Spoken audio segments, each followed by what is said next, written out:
ये हंसी की बात भी है और ये सच भी है। कांग्रेस पार्टी के साथ आप भोजन भी इकट्ठा नहीं कर सकते।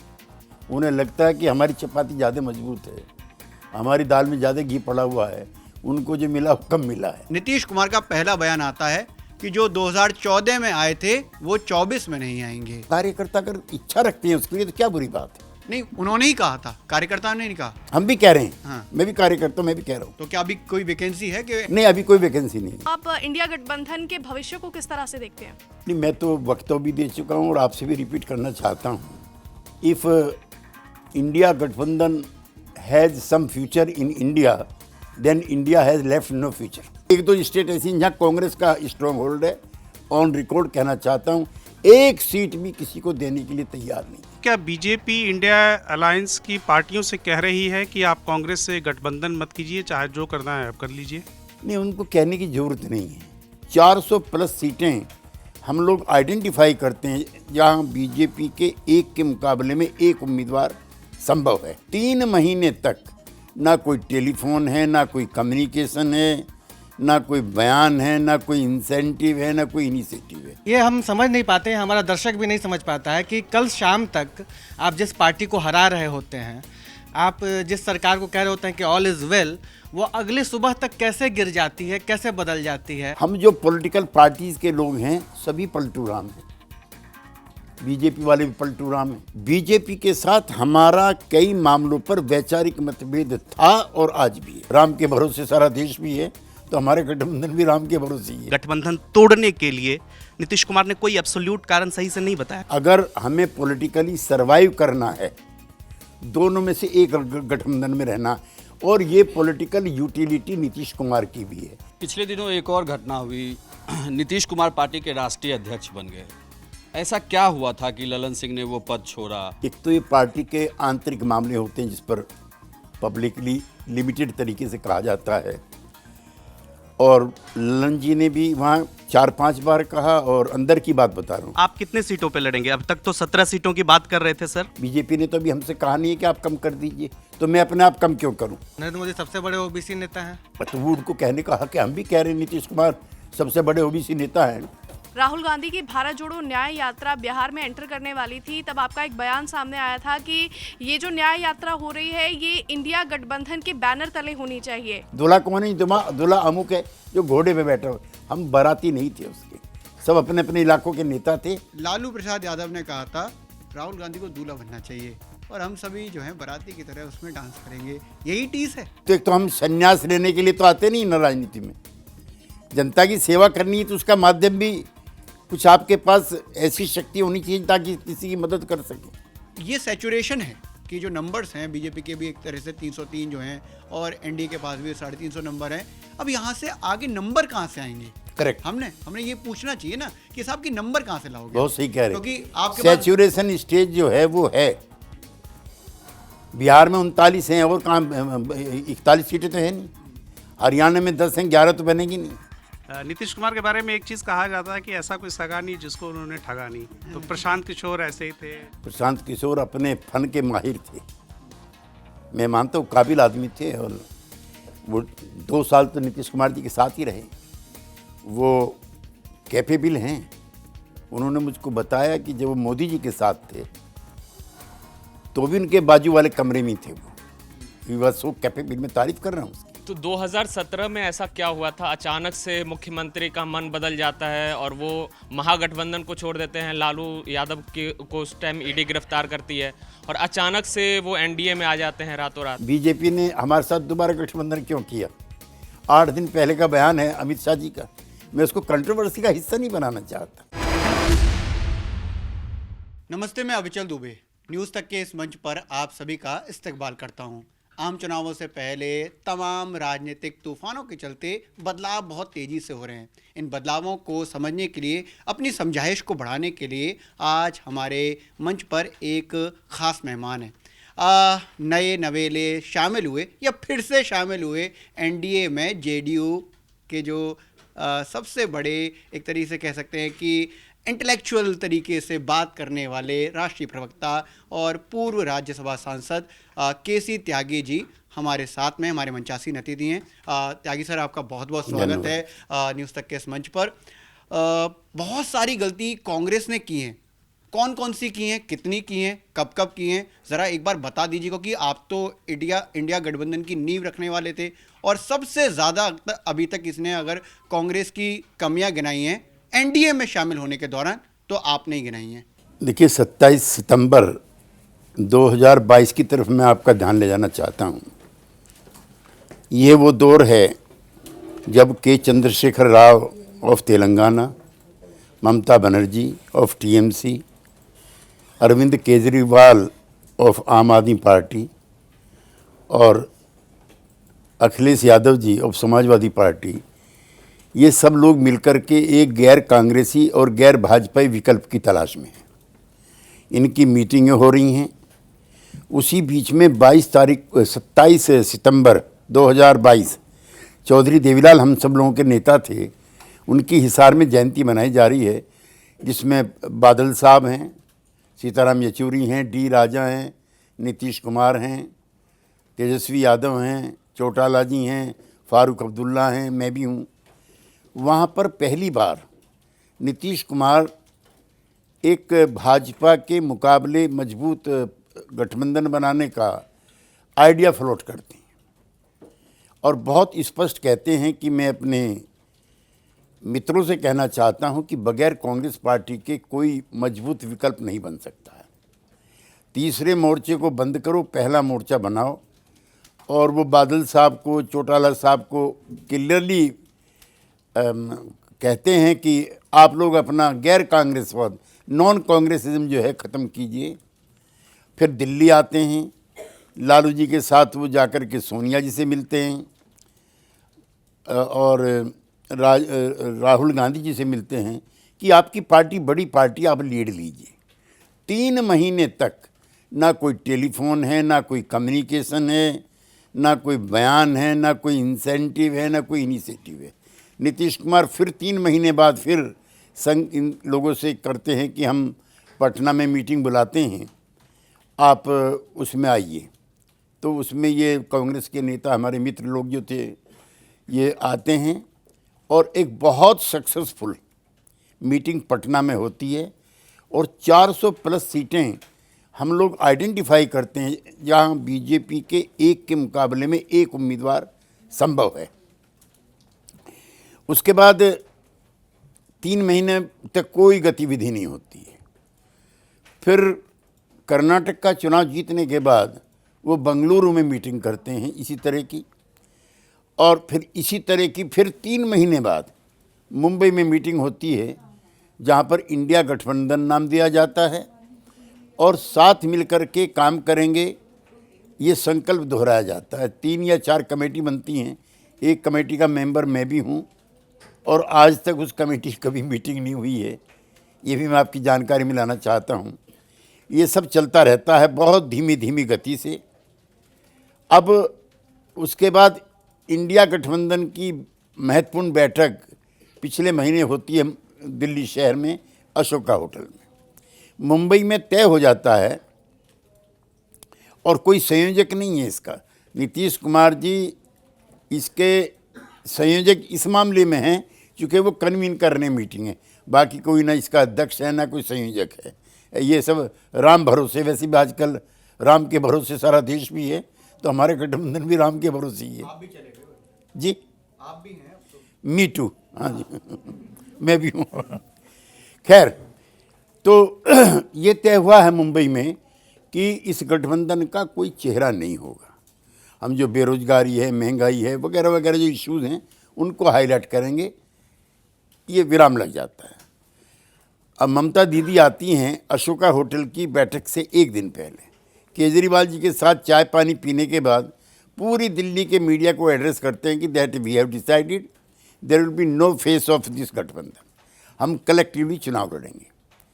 अशोका होटल में अगले दिन मीटिंग आहूत है, मीटिंग चली रही है कि उसके बीच में से अचानक ममता जी खड़ी हो जाती हैं कि मैं चाहती हूं कि जो अध्यक्ष हैं कांग्रेस पार्टी के, खड़गे जी अच्छे भले आदमी हैं, उनके व्यक्तित्व के बारे में कोई नकारात्मक टिप्पणी हम नहीं करते, उनका नाम लेती हैं कि अगर इनको चेहरा बनाया जाए तो बहुत अच्छा रहेगा।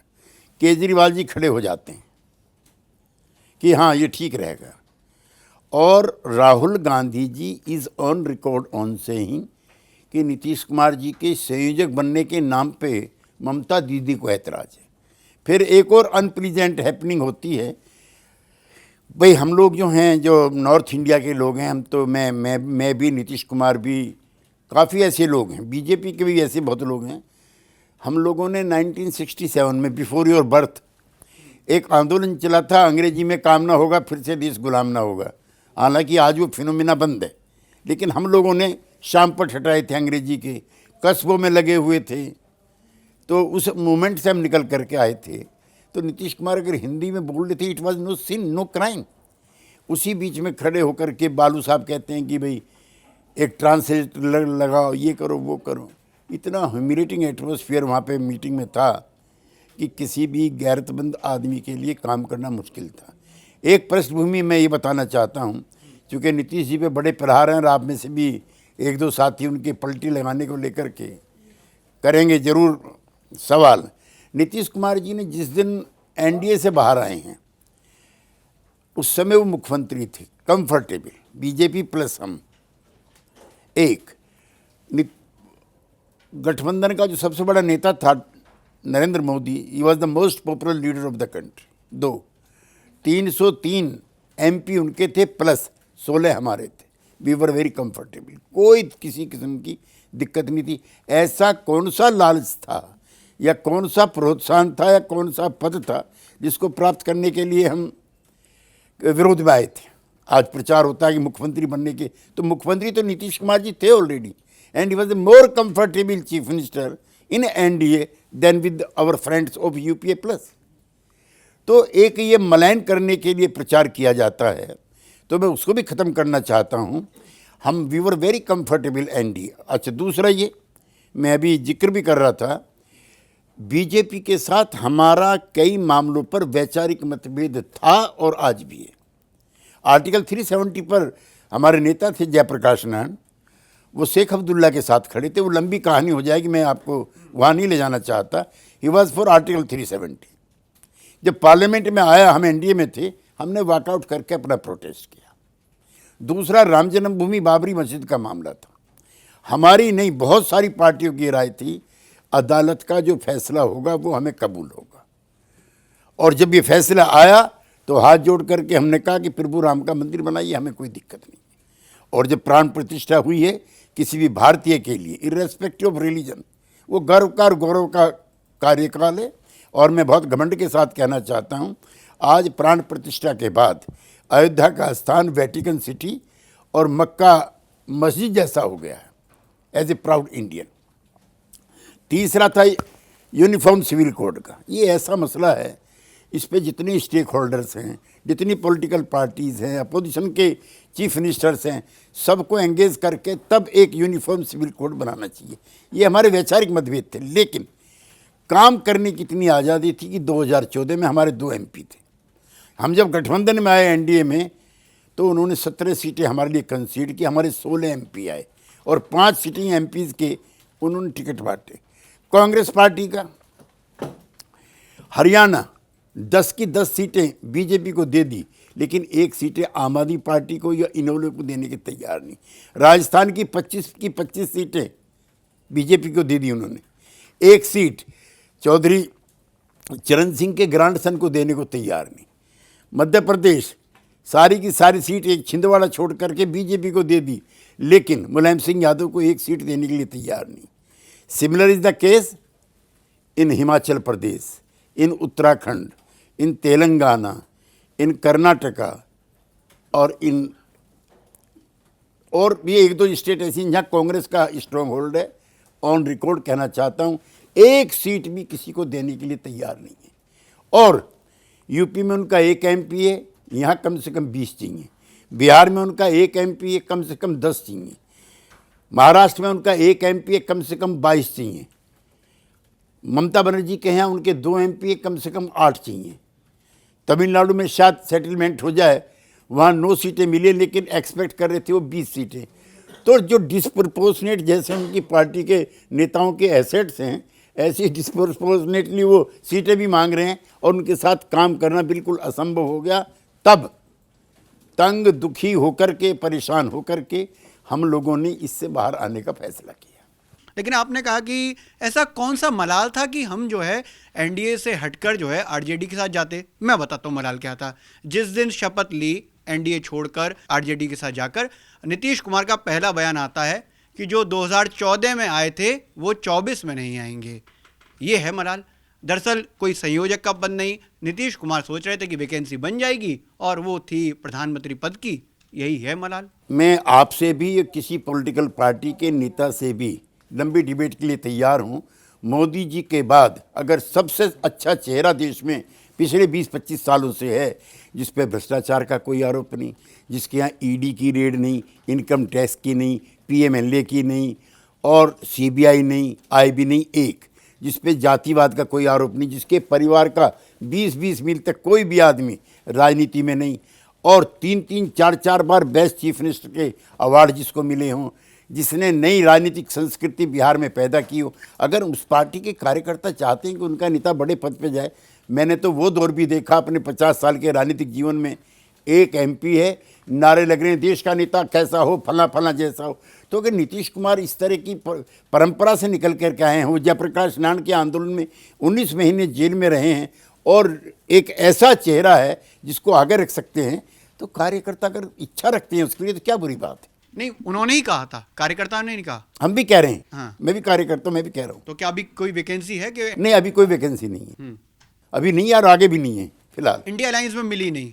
इंडिया अलायंस में हुआ नहीं इस तरीके का कि पहले संयोजक बना दे? इसमें नीतीश कुमार जी के 1 दर्जन बयान हैं और कहिए तो मैं आपको वो सुनवा भी देता हूं कि मैं ना प्रधानमंत्री पद का दावेदार हूं, ना मैं संयोजक पद का दावेदार हूं। और why to blame Nitish ji alone. Mamata ji के लोग कह रहे हैं कि वो बननी चाहिए, खड़गे जी के लोग कह रहे हैं जिनके पास एक लोकसभा सीट भी नहीं है कि ये बनने चाहिए, शरद पवार जी के लोग ये कह रहे हैं कि वो बनने चाहिए, अखिलेश यादव जी के लोग कह रहे हैं कि वो बनने चाहिए। अगर नीतीश कुमार जी के लोग कह रहे हैं तो क्या बुरी बात है। अच्छा, इंडिया नाम को लेकर भी अड़चन थी। ये बताया गया कि इंडिया नाम से कन्विंस नहीं थे। नहीं, अड़चन नहीं थी। एक अच्छा नाम भारत भी है, तो राय तो रख सकते हैं भाई। ऐसा नहीं है कि बजाय इंडिया के जो हमारे साउथ इंडियन फ्रेंड्स थे उनका ज़्यादा इंसिस्टेंस था कि इंडिया होना चाहिए।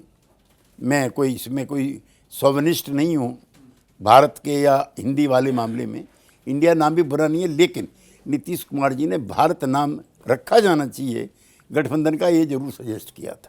उस समय तो जो पॉलिटिक्स चल रही थी वो भारत के वर्सेस ही आ गई थी ना, क्योंकि जिस तरीके से प्राइम मिनिस्टर ने नाम रखना शुरू किया, जहाँ पर जाते थे तो प्राइम मिनिस्टर ऑफ भारत रखना शुरू किया, तमाम जगह पर भारत का जिक्र होने लगा। तो वो बात तो नहीं, मैं India that is Bharat, yes, उसका समर्थक हूँ, जो संविधान में भी दर्ज है और हमारी जो यूनिफॉर्मिटी ऑफ नेशन है उसका भी प्रतीक है। उसमें मुझे कोई दिक्कत नहीं। अच्छा, कैसी ताई, आप तो बड़े वरिष्ठ राजनेता हैं, हम लोग तो बचपन से आपको देख रहे हैं और लगातार आप अपनी पार्टी का पक्ष रखते हैं। हालांकि आपने कोशिश बड़ी अच्छी की ये बताने की कि जो नीतीश कुमार के लिए कहा जा रहा है कि पलटू राम राजद उनको कह रहा है या विपक्ष के नेता कह रहे हैं, इसको आपने बताने की कोशिश की, लेकिन अभी हम लोग समझ नहीं पाए इस बात को। ये वो इसलिए क्योंकि जैसे ये हम समझ नहीं पाते हैं, हमारा दर्शक भी नहीं समझ पाता है कि कल शाम तक आप जिस पार्टी को हरा रहे होते हैं, आप जिस सरकार को कह रहे होते हैं कि ऑल इज़ वेल, वो अगले सुबह तक कैसे गिर जाती है, कैसे बदल जाती है।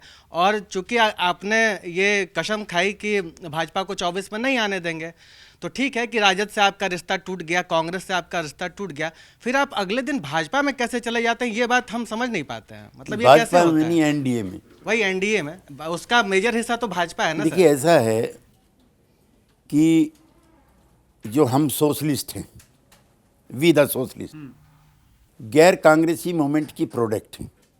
हमारे पुरखे थे जयप्रकाश नारायण, डॉक्टर रामानंद लोहिया और आचार्य नरेंद्र देव, और उनका गांधी की कांग्रेस से, नॉट ऑफ जवाहरलाल, 2 साल के बाद ही मोह भंग हो गया था। अंग्रेज के राज में, जवाहरलाल नेहरू के राज में रत्ती भर फर्क नहीं था 2 साल तक। जू का तू सिस्टम कैरी किया पंडित जवाहरलाल नेहरू ने, तो हमारे नेता चुप थे, they came out of Congress party. और गांधी पटेल और नेहरू के बाद ये कांग्रेस पार्टी के सबसे बड़े नेता थे, आइडियोलॉग भी थे। इसमें अशोक मेहता भी थे, इसमें सुचिता कृपलानी भी थी, डॉक्टर संपूर्णानंद भी थे, अरुणा आसफ अली थी, यूसुफ मेहर, बहुत बड़े बड़े नेता थे। ये कांग्रेस पार्टी से बाहर आए और कांग्रेस पार्टी से लड़ कर के इंडियन पॉलिटिक्स में हमने एक अपना स्थान बनाया। जो आपका मूल सवाल है, हम जो पॉलिटिकल पार्टीज़ के लोग हैं सभी पलटू राम हैं। बीजेपी वाले भी पलटू राम हैं, कभी वो फारूक अब्दुल्ला की पार्टी से करते हैं, 2 घंटे बाद वो महबूबा मुफ्ती की पार्टी से करते हैं। जनता भी पलटू राम है, कभी कांग्रेस को वोट देती है, कभी बीजेपी को देती है, कभी लोकदल को देती है, और शायद कभी आरजेडी को देती है, कभी जनता दल को देती है। तो ये पॉलिटिकल सिस्टम जो है ये अलट पलट का ही है, और यूं भी चपाती को उल्टो पलटोगे नहीं तो खराब हो जाएगी। नहीं सर, लेकिन जनता तो कोई वैचारिकी के हिसाब से नहीं ना सामने है। आपकी एक वैचारिकी है, आप सोशलिस्ट हैं, जैसा आपने कहा। एनडीए की एक वैचारिकी है, भाजपा की एक वैचारिकी है। भाजपा हिंदुत्ववादी पॉलिटिक्स करती है, आप उससे इत्तेफाक नहीं रखते हैं। अभी आपने कैमरे पर कहा।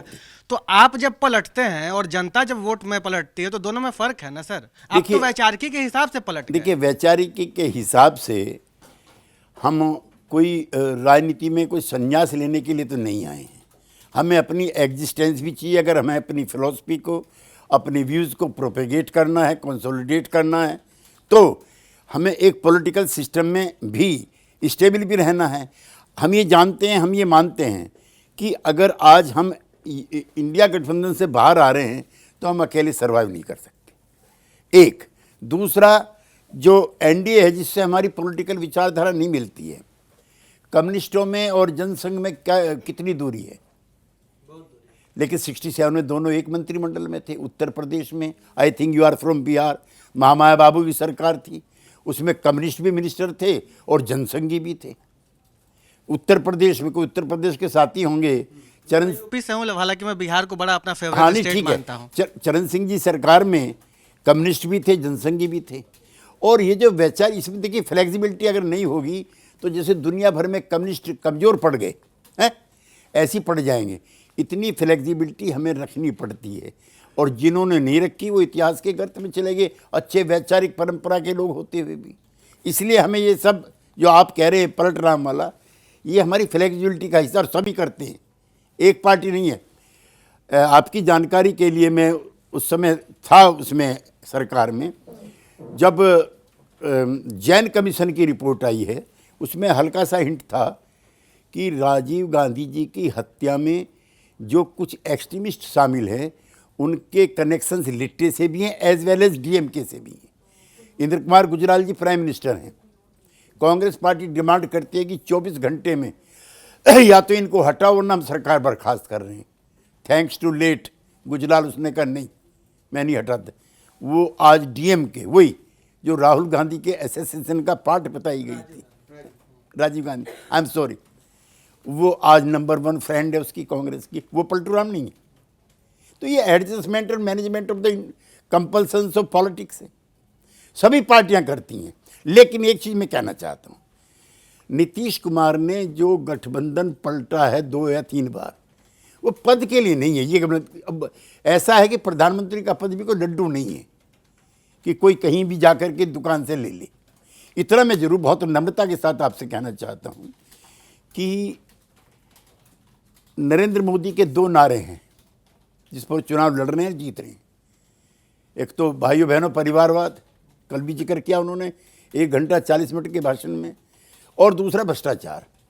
माफ़ करना भाई, नीतीश कुमार इन दोनों से बचे हुए। एक तीसरा जिक्र भी नरेंद्र मोदी ने कहा कि मैं सबसे बड़ा ओबीसी नेता हूं। तो नरेंद्र मोदी सबसे बड़े ओबीसी नेता हैं। तो वो उनको कहने का हक है, हम भी कह रहे हैं नीतीश कुमार सबसे बड़े ओबीसी नेता हैं, जिन्होंने देश में 1931 में जातिगत जनगणना हुई थी, उसके बाद में कोई जनगणना नहीं हुई।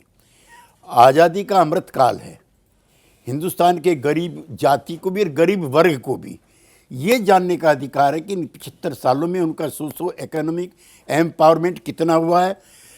इस आज़ादी की लड़ाई में उनके एम्पावरमेंट में कोई कमी तो नहीं रह गई। तो गांधी जी भी कहते थे कि कभी आज़ादी को मापना हो तो देखना कि जो आखिरी छोर पे आदमी है उसका कितना सोशो इकोनॉमिक एम्पावरमेंट हुआ है। आई एम सॉरी टू से, आरएसएस के नेता भी कहते हैं हसबोले साहब का बयान है कि 1/4 आबादी गरीबी की सीमा रेखा के नीचे रह रही है।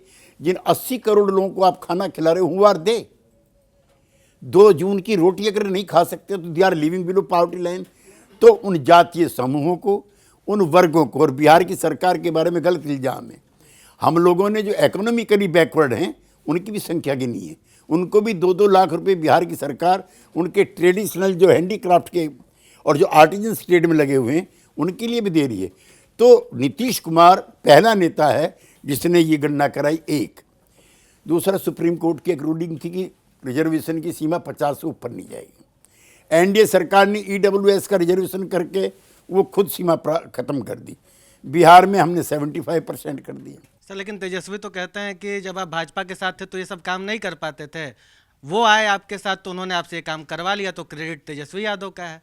चाहे वो सरकारी शिक्षक नियुक्ति हो, चाहे वो आरक्षण का दायरा बढ़ाने का हो, चाहे जातिगत सर्वे करा के जातियों की संख्या बताने का हो, तेजस्वी कह रहे हैं कि ये तीनों क्रेडिट उनका है क्योंकि नीतीश कुमार तो 20 साल से मुख्यमंत्री हैं, क्यों नहीं करवा लिए थे? जब हम आए तो उन्होंने करवाया। जब हम एनडीए में थे, नीतीश जी मुख्यमंत्री थे और Sushil Modi ji deputy chief minister थे, बिहार की सरकार ने 2-2 बार यूनानिमस रेजोल्यूशन किया है और कैबिनेट में किया है। Local BJP unit of BJP in Bihar, उन्होंने कभी इसका विरोध नहीं किया। और अगर आपको ध्यान हो, हमारे जब एनडीए से बाहर आए तो तेजस्वी यादव, नीतीश कुमार और बीजेपी की सारी लीडरशिप प्रधानमंत्री से मिलती है और कहते हैं कि राष्ट्रीय स्तर पर कराइए।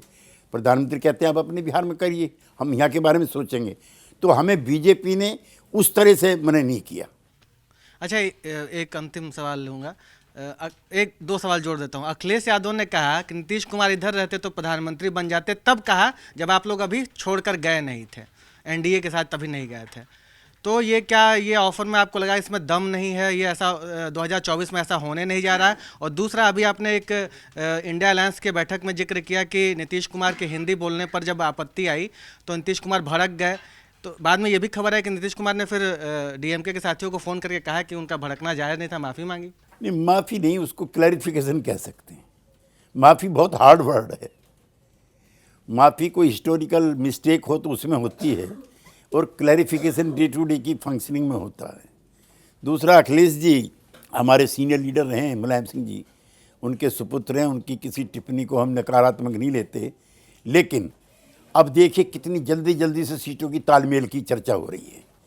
ये अखिलेश यादव कहते थे सीटों की तालमेल करो, ममता दीदी कहती थी, और कॉन्ट्राडिक्शंस कितने हैं उसमें हम भी थे। लेकिन हम आगे बाहर ना, तो भी हम आपको बता दें, अधीर रंजन चौधरी कह रहे हैं कि पश्चिमी बंगाल की सरकार बर्खास्त करो, आर्टिकल 356 का मिसयूज करो, और फिर उन्हीं से समझौता कर रहे हैं। अखिलेश यादव के साथ बातचीत कर रहे हैं, सीटों की तालमेल की बातचीत दूसरे लोग लगे हुए हैं मायावती जी के साथ, जिनका भरोसा नहीं है कल को बीजेपी के साथ रहेंगे या इसमें रहेंगे। तो इतने कॉन्ट्राडिक्शन से भरा हुआ था, एक एक दिन भी काम करना मुश्किल था। फिर भी 2 साल चला लिया, काफ़ी चला लिया, एक दिन के बाद भी। हाँ सही, यू आर करेक्ट। चूँकि हम जब आए थे बाहर तो हम ये सोच के आए थे कि हम, उस समय तो कुछ भी नहीं था, इतना डिमोलाइज था पोजीशन कि 303 के बाद दूर दूर तक भी कोई रास्ता नहीं दिखता था। ईमानदारी से हम आए थे और उस समय को प्रधानमंत्री का पद हमने नहीं कहा। और दूसरा, मैं आपकी जानकारी में ऑन रिकॉर्ड लाना चाहता हूँ, लालू प्रसाद जी, अखिलेश यादव जी और एनसीपी प्रमुख Sharad Pawar ji on record on saying that he will be the best prime minister. और इसमें हमको शर्माते नहीं है कहने में। नीतीश कुमार प्रधानमंत्री मटेरियल थे और हैं, लेकिन there is no vacancy as on today. जब नीतीश कुमार के इंडिया से बाहर निकलने की बात हुई तो बीजेपी से कैसे बातचीत हुई? क्या नीतीश कुमार ने संपर्क किया या बीजेपी ने नीतीश कुमार से कहा कि आप आ जाइए एनडीए में? ये अंदर की बात है। यही तो जानना है। ये अंदर की बात है। दोनों ही तरफ ये महसूस किया जा रहा था कि जो पुराना गठबंधन है वो रिवाइव होना चाहिए। और ये आज का नहीं है, मैं बता दूं आपसे, 67 में डॉक्टर राम मनोहर लोहिया और दीनदयाल उपाध्याय जो जनसंघ के नेता थे, उन्होंने गैर कांग्रेसवाद की नींव डाली थी। मैं भी ज़्यादा नहीं 2-2.5 साल कांग्रेस की जेलों में रहा हूँ, जिसमें आपातकाल के 19 महीने भी शामिल हैं। जनता पार्टी में हम लोगों ने साथ काम किया। उसके बाद चौधरी चरण सिंह अटल बिहारी वाजपेयी ने 1982 में एनडीए बनाया, उसमें हमने काम किया। फिर मैं लोकसभा का भी एमपी रहा हूँ वीपी सिंह जी के साथ, तो उसको वामपंथियों का भी और बीजेपी का भी समर्थन प्राप्त था। तो हमारा असहमति के मुद्दे सामने रखते हुए भी लंबा काम करने का अनुभव है। आपने एक लंबी लिस्ट गिनाई है, नीतीश कुमार के बाद अखिलेश यादव, ममता बनर्जी, जयंत चौधरी, ये सारे लोग जो जिनका सीट शेयरिंग कांग्रेस के साथ बन नहीं पा रहा है। तो मेरा सवाल है, क्या बीजेपी इंडिया अलायंस की पार्टियों से कह रही है कि आप कांग्रेस से गठबंधन मत कीजिए, चाहे जो करना है आप कर लीजिए? नहीं, उनको कहने की ज़रूरत नहीं है। अब ये बताइए, मैं 6 महीने पहले केजरीवाल जी से मेरा अच्छा रिश्ता नाता रहा है, मैं उनसे मिला। उन्होंने ही मुझको बताया, मुझे मेरी जानकारी में नहीं था, कि चंडीगढ़ में उनके नंबर ऑफ कॉरपोरेटर ज़्यादा हैं देन बीजेपी। लेकिन जब मेयर का चुनाव आया तो कांग्रेस पार्टी वॉकआउट कर गई और बीजेपी का बनने दिया। आज जो झगड़ा चल रहा है ना, उसके संदर्भ में बता रहा हूँ।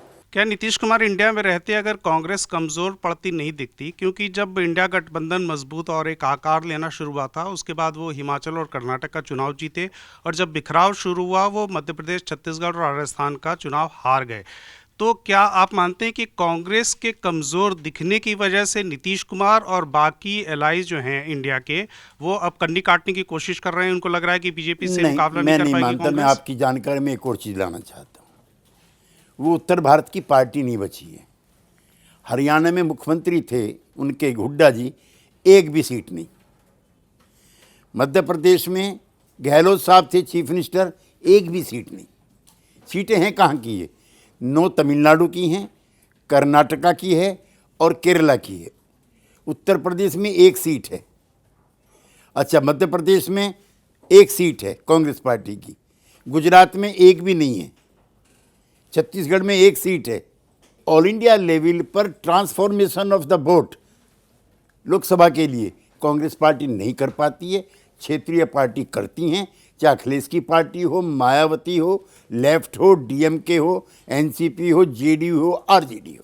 लेकिन ये सारे नंबर्स जो हैं पिछले 1 साल में तो बदले नहीं। 2019 में ये तय हो गया था कि गहलोत साहब की स्टेट में कोई सीट नहीं आई, हुड्डा साहब की स्टेट में कोई सीट नहीं आई, उत्तर भारत में कांग्रेस नहीं बची। फिर भी नीतीश कुमार ने पहल की, राहुल गांधी से मिलने गए और उनकी कोशिशों से ही 28 पार्टियों का गठबंधन बना। तो ये सवाल उठ रहा है कि पिछले 15-20 दिनों में क्या हुआ कि चीज़ें और राजनीति बिल्कुल बदलती दिख रही है?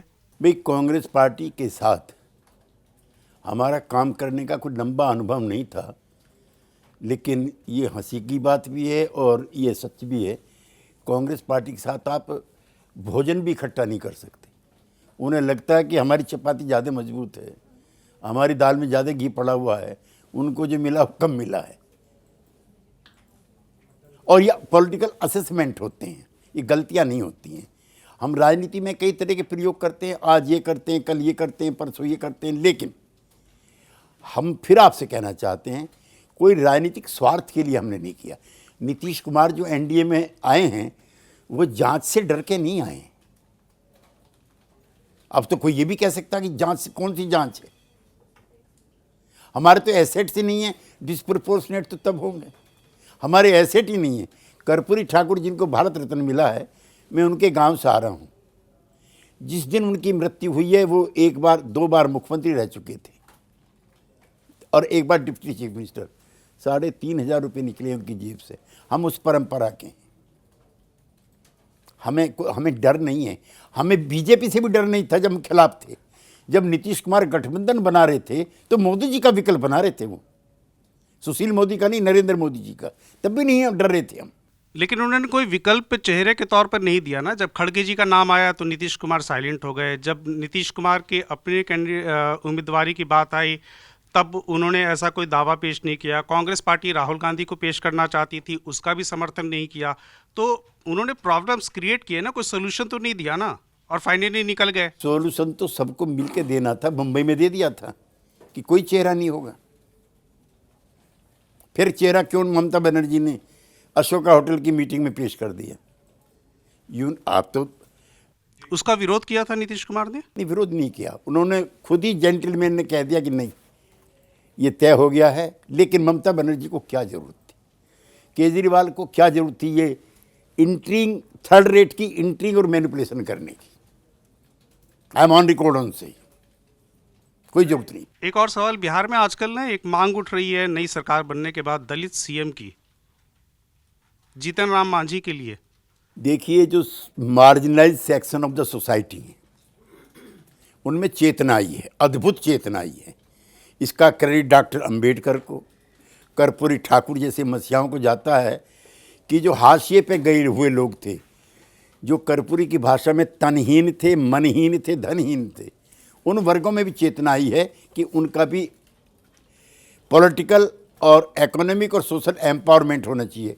मैं ऐसी किसी मांग का बुरा नहीं मानता। कोई एब्सोल्यूट कारण नीतीश कुमार नहीं गिना पाए जब राजभवन से उनकी गाड़ी बाहर निकल कर आ रही थी और पत्रकारों ने सवाल पूछा गठबंधन तोड़ने के लिए, नीतीश कुमार ने कोई एब्सोल्यूट कारण सही से नहीं बताया कि साथ में काम करने नहीं दिया जाता था। ये तो पहले भी कह चुके थे वो। मुझे प्रसन्नता है कि मीडिया के कुछ मित्र आजकल लालू प्रसाद जी के शासनकाल की भी तारीफ करते हैं और उनके साथ हमारा गठबंधन बना रहना चाहिए था, इसको भी अच्छा मानते हैं। ये अच्छा सिम्टम है पत्रकारों के बीच का, वरना तो पत्रकार मित्र हमसे रोज कहते थे। तारीफ तो नीतीश कुमार भी करते थे सर लालू प्रसाद की। हाँ, नहीं, मैं तो आपके सवाल का जवाब दे रहा हूँ। आप मीडिया के मित्र दिन में 10 आर्टिकल लिखते थे और 10-12 बार दिन में इस पर चलाते थे टेलीविज़न पर कि कैसे आप लालू जी के साथ काम कर रहे हैं। वो तो जंगल राज था, जब हम अलग हुए तो तर्क दूसरे होने लगे। नहीं तो सवालों से सामना तो करना पड़ेगा सर। नीतीश कुमार भी कह रहे थे कि दिल्ली वालों पर कब्जा हो गया है, तो क्या वो कब्जा खत्म हो गया? अब आ गए हैं आप इधर, दिल्ली वालों पर कोई कब्जा तो नहीं? गठबंधन से हम क्यों अलग हुए, हाउ वी वर अनकम्फर्टेबल, इस पर मैं विस्तार से आपके सामने रख चुका हूँ अपनी राय, और मैं इसको बुरा नहीं मानता। अगर हमें पॉलिटिकली सर्वाइव करना है, दोनों में से एक गठबंधन में रहना, और ये पॉलिटिकल यूटिलिटी नीतीश कुमार की भी है। मैं आपसे कहना चाहता हूँ, आपको ही एड्रेस कर रहा हूँ, बीजेपी जब हमसे अलग होकर चुनाव लड़ती है तो 45 पे आती है, याद है 2015 का। और आरजेडी जब हमसे अलग होकर चुनाव लड़ती है तो पार्लियामेंट में 0 पे आती है। तो ये पॉलिटिकल यूटिलिटी नीतीश कुमार की है, उसका इस्तेमाल बीजेपी के लिए भी होता है, आरजेडी के लिए भी होता है। इसमें क्या बुरी बात है? कोई नीतीश कुमार ही यूज़ करते हैं, और Nitish Kumar is not being used by BJP and RJD simultaneously. लेकिन सर एक सवाल का और जवाब मैं चाहूँगा, और बिहार की जनता भी इस सवाल का जवाब टटोल रही है लंबे समय से, कि नीतीश कुमार जब वहाँ पर साथ थे, आरजेडी के साथ थे, इस पर लगातार तेजस्वी यादव भी उनसे सवाल पूछ रहे हैं, बहुत ही सहनशीलता के साथ उन्होंने पूछा भी, कहा भी कि आदरणीय थे, हैं और रहेंगे। सरकार में कोई तो मजबूरी थी, जो गिना देते आप तो सर बेहतर होता, समझ लेती बिहार की जनता की बिहार में। और एक इसमें ऐड ऑन करना चाहूँगा, नीतीश कुमार जब बाहर आए तो उन्होंने कहा कि मतलब अब हमें बिहार में ही काम करना है। तो क्या नीतीश कुमार की राष्ट्रीय महत्वाकांक्षा पर एक पूर्ण विराम भी लग गया वहाँ पर? भाई, 2 राय हैं इसमें। एक राय गैर कांग्रेसी जो पॉलिटिक्स है उसकी है, एक राय गैर बीजेपी पॉलिटिक्स है उसकी है। बहुत सारे लोगों को वो भी अच्छा लगा था जब नीतीश कुमार एनडीए से बाहर आए और जब उन्होंने एक विकल्प बनाने का प्रयास किया।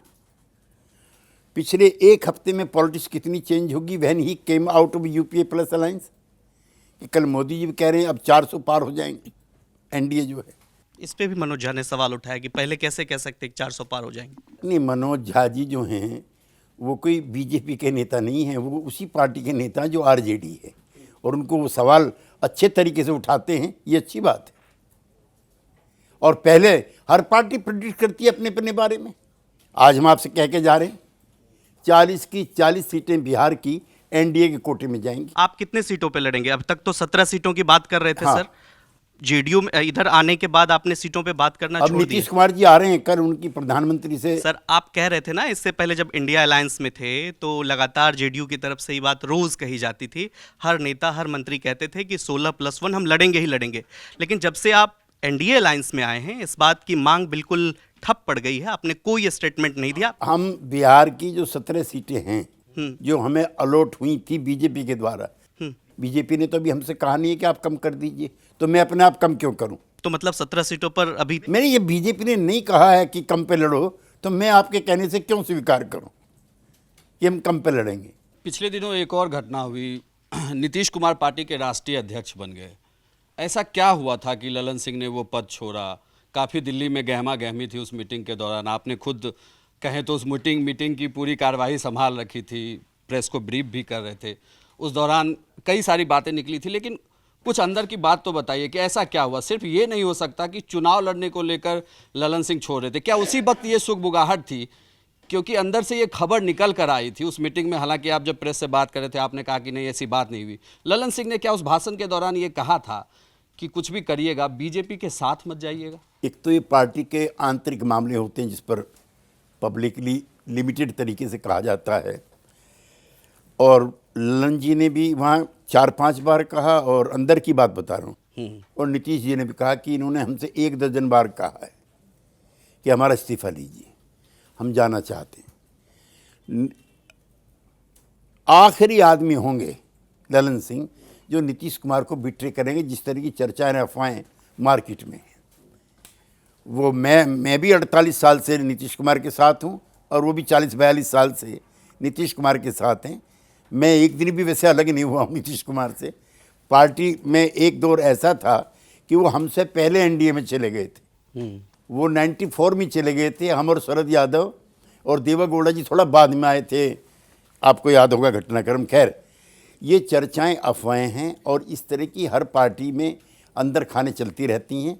वो बहुत विश्वस्त साथी हैं, और उन्होंने सिर्फ और सिर्फ चुनाव में, अब उन पे कितने पद थे? पार्टी के अध्यक्ष थे, पार्लियामेंट्री पार्टी के नेता थे, एमपी थे, कमेटी के मेंबर थे, एक कमेटी के पार्लियामेंट के चेयरमैन थी। इतने मैं भी रहा हूँ चेयरमैन, एमपी और पदाधिकारी। इतने सारे काम नहीं कर सकता है। ये नीतीश कुमार मुख्यमंत्री हैं, कई सारे विभाग हैं उनके पास, सबसे ज़्यादा विभाग है, और वो साथ में अब राष्ट्रीय अध्यक्ष भी है। आने वाले दिनों में जब चुनाव होंगे तो सीटों के बंटवारे में भी अब नीतीश कुमार ही बैठेंगे, तो पद तो उनके पास भी उन है। पे स्टाफ बहुत है। नहीं तो क्या ललन सिंह नीतीश कुमार जी की मदद करने के लिए इतने सारे सेक्रेटरी हैं, प्रिंसिपल सेक्रेटरी हैं, आधा दर्जन उनके घर पे दफ्तर में हैं। उन दोनों की तुलना मत कीजिए। ललन सिंह के पास पूरी पार्टी थी, बल्कि वो ललन सिंह ने अपना संसदीय क्षेत्र छोड़ा, बेगूसराय से भी चुनाव लड़े, जीते, फिर से मुंगेर से लड़ते। तो मतलब क्या उन्हें दिक्कत लग रही थी? अगर कि आप मुंगेर में मुझसे उन्हें ये ज़्यादा कहलवाना समय देना चाहते होगा? हैं कि दोनों में मतभेद हैं, तो मैं इसको सिरे से नकारता हूँ। चलिए एक और सवाल अब उठने लगा है थोड़ा सा, कि नीतीश कुमार अब पेपर देख के पढ़ते हैं। जैसे कर्पूरी ठाकुर की जयंती पर आप भी वहाँ मौजूद थे मंच पर। इससे जुड़ा एक और सवाल मैं पहले ले लेता हूँ कि सबका उन्होंने नाम लिया था उस दौरान, आपका भी नाम लिया था। उन्होंने खड़े होकर परिचय कराया कि देखिए ये उत्तर प्रदेश के हैं, हमारे बिहार से जुड़े हुए हैं, हमारी पार्टी से जुड़े हुए, लगातार अच्छा काम कर रहे हैं। लेकिन सबका नाम एक एक करके उन्होंने लिया, ललन सिंह का नाम भूल गए, जबकि मंच पर बैठे हुए थे वो। देखिए, मैं बहुत विनम्रता से आपसे कहना चाहता हूँ कि अगर इस तरह की कोई चूक उनके वक्तव्यों में, व्यवहार में और वार्ता में होती है, तो उसको आप बजाय उपहास के उसको सहानुभूति के तौर पे लीजिए। वो कोई उनके विरोधी हैं, मैं पहले ही आपसे मना कर चुका हूँ, और पिछले दिनों 1-2 मौक़ों पर स्लिप ऑफ टंग या स्लिप ऑफ माइंड जो उनका हुआ है, तो उसको जो है एक संवेदना के रूप में आप स्वीकार कीजिए। ये मेरा आपसे अनुरोध भी है, और आपसे मेरी एडवाइस भी है। केसी त्यागी जी, इंडिया गठबंधन की जब बैठक हुई थी उसमें, जब जैसा आपने खुद बताया कि आप उस गठबंधन में बैठक में थे भी, और जब पश्चिम बंगाल की मुख्यमंत्री ममता बनर्जी ने मल्लिकार्जुन खड़गे का नाम सुझाया, और बार बार नीतीश कुमार ये कह चुके हैं कि उन्हें पीएम पद की लालसा नहीं है, तो जब मल्लिकार्जुन खड़गे का नाम पीएम पद के लिए सुझाया गया, वहीं नीतीश कुमार का कहना है कि उनको पीएम पद की लालसा नहीं है, तो ऐसा क्या हो गया कि नीतीश कुमार को इंडिया गठबंधन से बाहर निकल जाना पड़ा? और आपने भी कई बार ये कह चुका है कि इंडिया गठबंधन में नीतीश कुमार का एक ऐसा धड़ा था जो बार बार अपमान कर रहा था, तो वो उस धड़े में ऐसे कौन लोग थे, क्या आपत्ति थी? नीतीश कुमार को ऐसा क्या कुछ हो गया कि वो उनको बाहर निकल जाना पड़ा इंडिया गठबंधन से? देखिए, नीतीश कुमार जी ने, मैं पहले भी कहा था, शायद आप घटनाक्रम को ठीक से सुनिए, पढ़ नहीं पाए, उनके नाम का नीतीश कुमार ने विरोध नहीं किया खड़गे जी का। और मैं अपने प्रारंभिक संबोधन में खुद कह चुका हूँ कि वो अच्छे आदमी और कॉम्पिटेंट है इस पद के लिए। लेकिन जब ये तय हो गया बड़े 28 नेताओं के बीच में, जिसमें आधा दर्जन चीफ मिनिस्टर हैं, कि पीएम पद के लिए किसी का नाम प्रस्तावित नहीं किया जाएगा, इंक्लूडिंग नीतीश कुमार। तो फिर ममता बनर्जी को क्या जरूरत थी, क्या अर्जेंसी थी जो उन्होंने खड़गे जी का नाम लिया, जिसका किसी ने अनुमोदन नहीं किया अदर देन केजरीवाल जी। तो मैं इसको तृतीय श्रेणी की चालाकी और चतुरता मानता हूँ, तृतीय श्रेणी की, फर्स्ट ग्रेड की नहीं। त्यागी जी, मैं आपको 2014-15 में ले जाना चाहूँगा, जब नीतीश कुमार ने मुख्यमंत्री पद से इस्तीफा देकर के जीतन राम मांझी को कुर्सी पर बैठाया था। अभी हाल ही में एक इंटरव्यू जीतन राम मांझी का भी आया है, उसमें उन्होंने ऐसा कहा कि जब वो कुर्सी पर थे तो नीतीश कुमार उनको हैंडल करते थे, कि मतलब नीतीश कुमार जो कहेंगे वही वो करेंगे, अगर वो नहीं करेंगे तो उनको मुख्यमंत्री पद से भी हाथ गंवाना पड़ता है। और 9 महीने बाद ऐसा हुआ भी, उनसे मुख्यमंत्री पद वापस ले लिया गया। तो ऐसा क्या कारण था जिसके कारण 9 महीने तक ही, और उस टाइम कुछ बयान भी जीतन राम मांझी के चल रहे थे कि चूहे को मार के खाने वाला, क्या कारण था? देखिए, 2014 का जब लोकसभा चुनाव हुआ है तो अनएक्सपेक्टेड तरीके से मैंडेट जो है वो मोदी जी को मिलता है। बिहार में हमें सिर्फ 2 सीट मिलती हैं, और हम नहीं, उत्तर प्रदेश में भी, सब जगह मोदी जी ने सबको चित कर दिया। नीतीश कुमार ने खुद मुझसे भी कहा, मीडिया से भी कहा कि मैं श्रेयहीन होकर के मुख्यमंत्री नहीं रहना चाहता, लिहाजा मेरा इस्तीफा स्वीकार कीजिए। क्या देश के किसी और मुख्यमंत्री ने भी कहा, जिनको एक भी सीट नहीं मिली, एक भी? उन्होंने फिर इनका नाम खुद सुझाया। जो 2009 का मैंडेट था वो नीतीश कुमार को था। ये राज्य मंत्री थे मांझी जी, और हिंदुस्तान का जो सबसे मार्जिनलाइज सेक्शन है उससे आते हैं।